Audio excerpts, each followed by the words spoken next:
Hi, this is Rosenhead, Jerusalem psychotherapist. This week's Torah and Psychology post for Vayishlach will discuss the psychology of crying.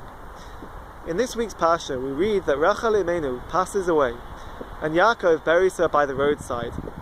And he did this on purpose, because he knew that in the future, when the Bnei Yisrael go out in Galus Bavel, they will pass by where Rachel is buried, and she will come and cry for her children. And the Medrash explains that it is only after Rachel Imenu cries for her children that Hashem listens. And this concept of Rachel Mevaka al Baneha is an enduring source of comfort and support to the Bnei Yisrael to this very day. So let's look at the psychology of crying and the power of tears. The research has shown that the function of tears is a little bit ambiguous. We cry when we're happy and we cry when we're sad.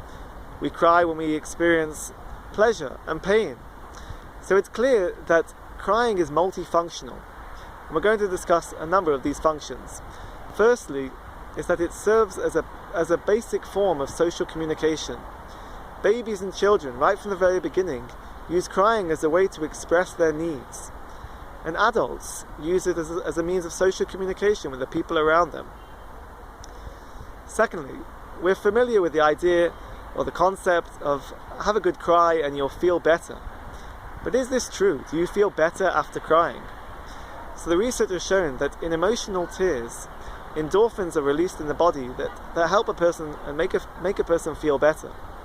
But this is not immediate. After crying, a person may actually feel worse.